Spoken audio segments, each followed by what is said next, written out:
Big shout to the ghosts and the ghost sets. The Purge is here. Crimes like second-degree murder, aggravated battery, arson, drug-induced homicide, kidnapping, burglary, robbery will now fall under no cash bail, meaning people with these crimes will now walk. They have unleashed the Purge on the people, and we get into it on this episode of Demons Row TV. And oh yeah, we ghosting, baby.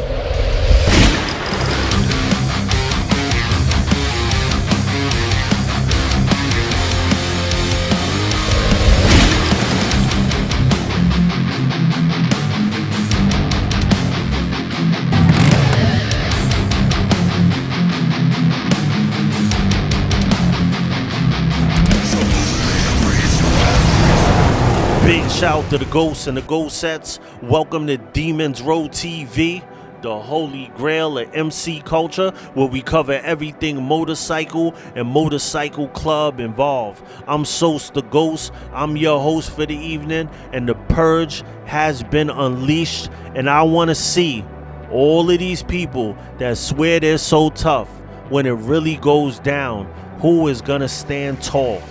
Because I've been saying for years, all of us need to stop the BSing, being divided over race, religion, politics. This club been worn with this club forever.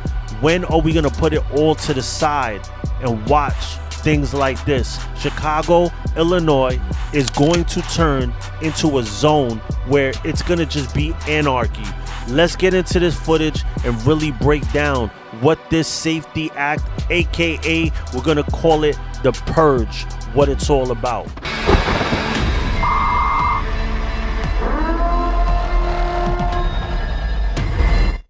Every horror fan knows that Purge movie and that countdown that I love. Those films explore a frightening concept where any and all crimes is legal in the United States for 12 hours straight, and police will not respond. Now, people in Illinois are worried a new law could become a gateway for the Purge to really happen. It has taken root on social media and is spreading like wildfire. Rumors of a new law in Illinois, but is this true? Will it lead to a type of purge? While we love a good scandal here on The Factor Uncensored, we don't like misinformation. So we dug deep. Tonight we talk about the Safety Act in Illinois. The law takes effect in January in 2023. Let's get our discussion going. So, Charles, many people are comparing the change in law in Illinois to the actual purge. What exactly is going on? Explain that to the viewer out there before they're misled. Well, the analogy to the purge is a little ridiculous. And there was a mayor in Illinois who was saying that this law would prevent law enforcement from removing burglars or trespassers from your residence or your home or your business. And that's not true. There's nothing to support that sort of reactionary extremism. But it is a very, very bad law. And it's another example of criminal justice reform that is really just an abandonment of law-abiding citizens and victims and putting criminals in the driver's seat in America. And of course, they also have named it the Safety Act, right? SAFET.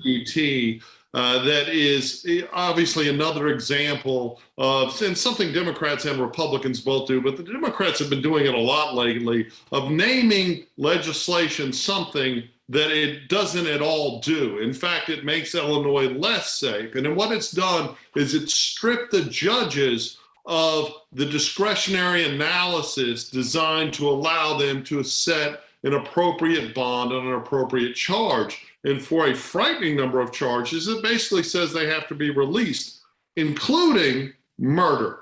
So what it is downstream from, we used to have a paradigm in Harris County where poor people would sit in jail for things like driving while license invalid or other misdemeanors that are not particularly consequential. A lot of drug crimes, right? One thing I smell from a mile away is that 2024, who's running? The one that they just don't want in that office. What are they going to do? Is that what this is all about? Are they going to let all of these people out because they know they lean a certain way and they're going to be the ones to strike, and I want to say things in a way where they don't try to come after the channel, but what is this really about? Why do they want to let so many people come home that have murders, that have certain charges? It's real suspicious, and my gut tells me that it has something to do with the next election and the way things are going to pan out. I feel like it's going to be a landslide, and that's the reason why they're gearing up to do some real evil. The demons is out, and I'm not talking about Demons Row, speed demons. I'm talking about demons. Poor people would sit in jail for things like driving while license invalid or other misdemeanors that are not particularly consequential. A lot of drug crimes, right? And where people without the money would just have to take a plea or rob. And that was absurd. And it's something I saw. I became the presiding judge for a city in Harris County in 2005, I believe. And I immediately introduced PR bonds for all Class C warrants, right? Because why should people just sit in jail for days and days and days on a traffic ticket? It's absurd. But that pendulum that was way over here then has now swung way over here now. And where you're seeing, like in states like New York already, you're seeing this revolving door where people are committing worse and worse crimes and just walking out within hours. And it's a horrible thing. So while it's not the purge, it's an awful, awful thing for Illinois and for America. And it's most certainly not the appropriate reform we need. Now, Charles, will the judges lose the ability to have a no bond on someone who they think is very dangerous, like we do here in Harris County? If someone is assessed as a very dangerous individual who's a repeat offender, they have the option of saying no bond. So in Illinois was like most states in that you gave the judges the opportunity, the discretion to look at it, what is alleged to have occurred, look at the history, and define whether or not they believe there's a likelihood that they won't return or a danger to an individual or the community, right? And in Texas, that was pretty much the same three-prong analysis, except for the fact in Texas, we have a state constitutional right to bond. So we actually have a greater right to Texas to bond than most other states. But in Illinois, it's created that on January 1st, there'll be this new paradigm where it strips judges of discretion and mandates release for things like kidnapping and murder and robbery. And they have to show a specific threat to a specific individual. So let's take a guy that murdered his wife, right? Well, his anger was just directed at his wife, and well, she's dead now, so he's not a threat to anyone else. I swear it's reinforcing what I'm saying. They're saying that you could murder and get out. So somebody wins the election that they don't like, and they unleash all of these people out on the population. This smells. And the MCs, we need to stick together. Communities need to stick together. This is bigger than just, outlaw motorcycle clubs or clubs, because it's getting dark out here. And they could tell you that all of these people are getting released from jail, but you never know where they're getting released from, who's being allowed in this country. He's dead now, so he's not a threat to anyone else, so they got to release him. That is the literal math mandated by this statute, and it's insane. And it's just, and what they talk about, the Democrats that push this, they talk about equity, right? And of course there was, like I said, the old Harris County system was unfair to the poor, and it impacted people of color more than anyone else. But what we're doing in America now is we're telling, because crime is almost all socioeconomically and racially homogenous. White people commit crimes against white people, Hispanic people commit crimes against Hispanic people, Black people commit crimes against Black people. That's just the data, right? And period. So what we're doing is we're abandoning poor people of color to victim crime. We're saying, it's like when you call 911 in Houston now. Well, it says, well, if your theft was less than $5,000, go report it online. I don't know about you, Isiah, but for the majority of my life, $5,000, not anymore, but just thank God hard work pays off. But $5,000 would have destroyed me, right? It would have made me unable. And we just are in this new paradigm where the government is telling victims, tough. And this is just another example of it. It's horrifying. The new Safety Act is making a lot of people feel anything but safe. The law will eliminate cash bail for multiple crimes, according to users on TikTok. This sounds like the plot of The Purge. And Karen, what are people saying on social media? Obviously, there's that element that Charles and I talked about where people are calling this the purge. Obviously, unfair comparison to what we know what the movie is and the reality of that is. But why is this so hot on social media, Karen? Yeah, I think the use of the word the purge, it's a fear-mongering term, which we know TikTokers are really great at.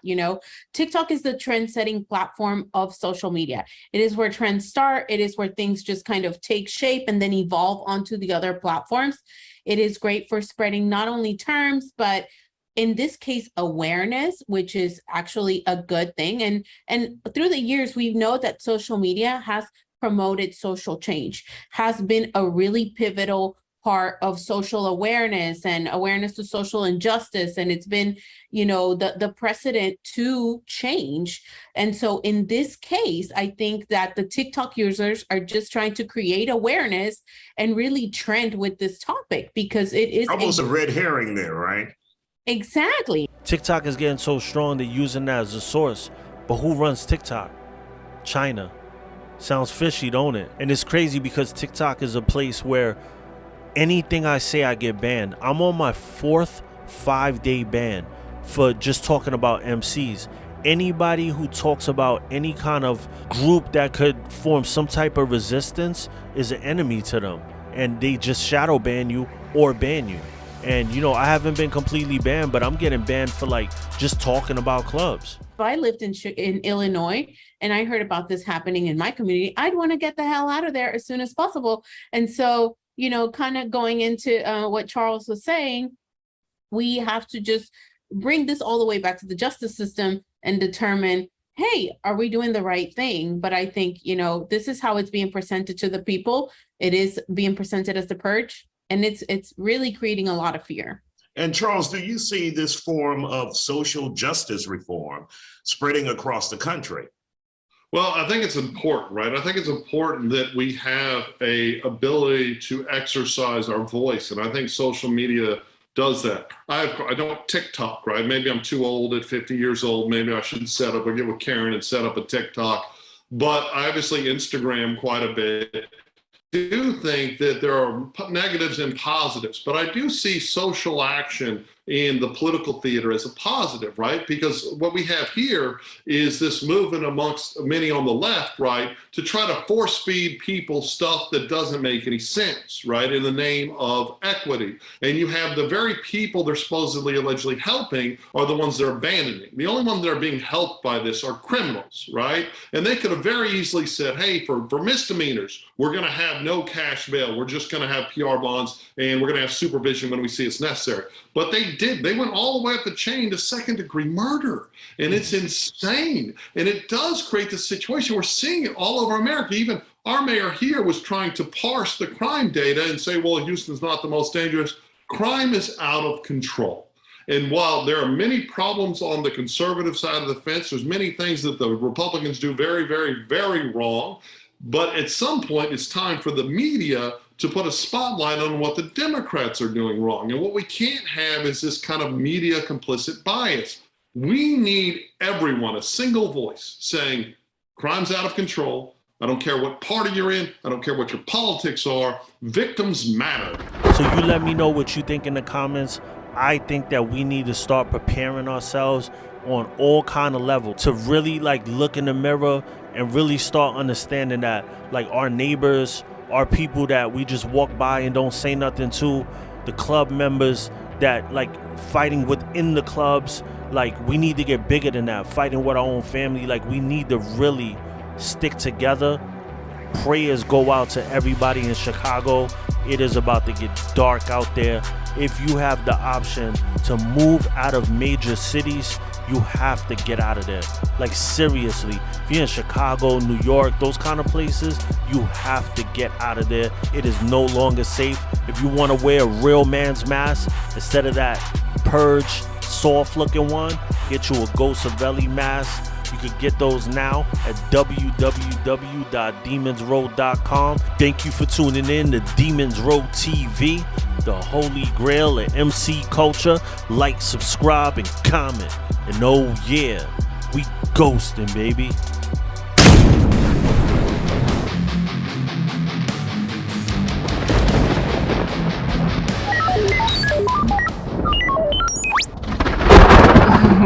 you.